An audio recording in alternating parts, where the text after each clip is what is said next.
Okay, Chris, so one of the reasons that I think that we should use vacuum is so it could scoop up the artifact, and it could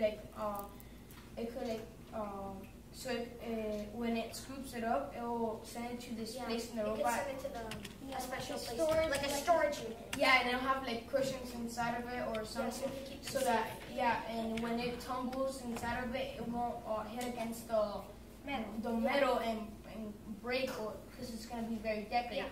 And there's also gonna be some artifacts that are gonna be like really big and you can't fit in it. So the Ocean One or the robot is gonna have like a hook, right? And it's gonna hook up. It's gonna like tie something around the object. It's gonna tie it, and then it's gonna have a hook on his hand, and it's gonna hook it up and then carry it to the surface. Yeah, and then if there's like an object that you can't get with a hook, well then if there's like a bigger object and you can't get with a hook, then we can find like a different storage unit, like maybe you could like scoop it from the bottom. Or maybe a storage unit can come an even bigger storage unit can come a part of the robot, like go under it with it, and it can the robot will just pick it up very carefully. It will pick it up carefully and put it inside, and then it will get it, and then I'll take it to the surface with, and still, of course, the storage can have cushions and everything, just like the robot. Wouldn't you also like want another, like a hand, like a regular hand? Kind of. Yeah, so you could like pick, because if the claw might not be able to pick up everything, your hand can. Because it has more grip than the regular claw. Yeah, I know. But that's why the vacuum is not going to be on the hand. Yeah, the vacuum is going to be probably in the chest or somewhere. Okay. Other part than it's not in the hand, so it can have a hand with a hook and like a regular hand.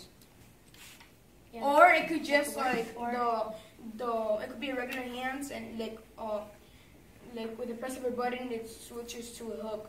Yeah. What kind of things does the Ocean One already pick up or excavate? Already excavate like artifacts from sunken ships, like maybe like coins and rubber bases. And how does it do it now? Right now, it has like its own hands. Scoops. It grabs it with its own hands, like kind of like human hands. Like if you pick up something, it picks it up just like that. But it could since it could be very delicate, it can be from ancient. It'll touch it and it could break. So that's why we have the vacuum. So also, the vacuum is not gonna be like, the power's not gonna be that strong. Because if it's strong, it's still gonna damage the artifact, because the speed it takes when it scoops it up, and then when it hits the cushion, it's still gonna break. And then see, when it scoops it up, just pretend that this it's like a storage. Like from this part here is the storage, and it has cushions inside of it.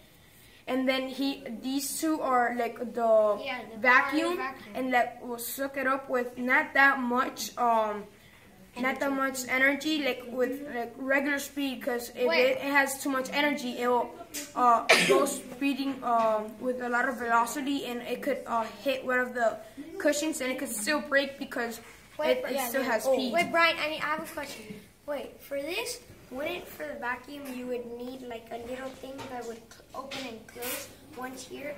Because if this is open all the time, it might fall out of the vacuum. Maybe like while you're vacuuming, it's open. That's why the person from above that's controlling the robot is gonna have a button to close it and open it. Yeah.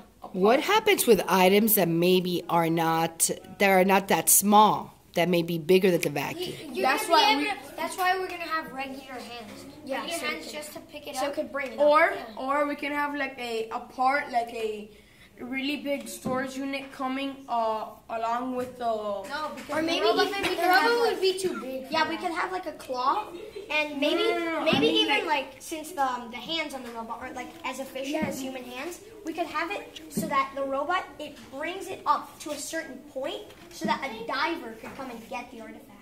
Yeah, but what if the robot's too deep underground? Yeah, but then that's why it could rise up. Oh, that's a good idea. Yeah. Or see what if the robot finds an artifact that is bigger than him? Yeah. There could be another storage unit that comes apart that they bring down. That's bigger than the robot.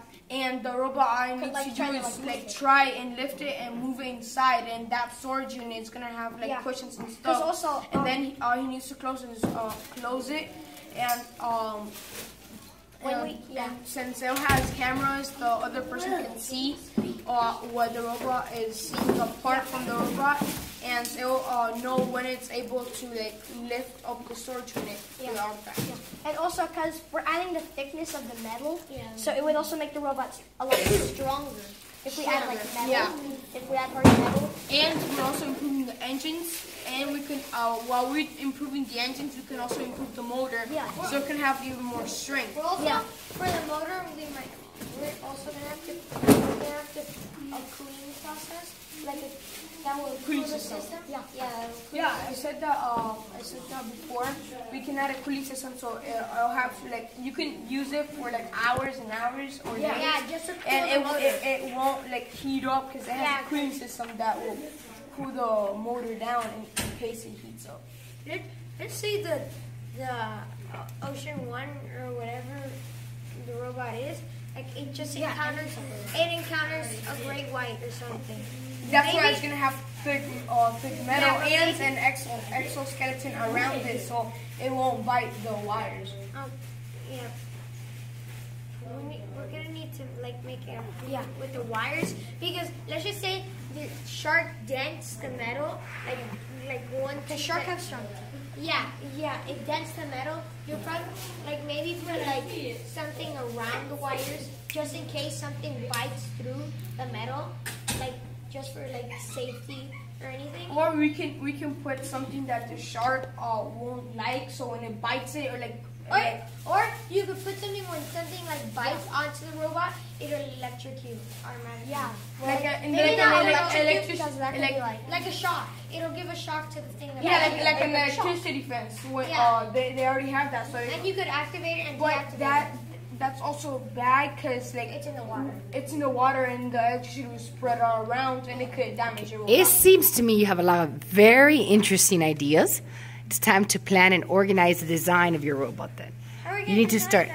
You're good. That's your challenge. You have to start figuring out all those lovely ideas. You were thinking through them. Now we have to put them down, organize them, plan them out. Oh, we have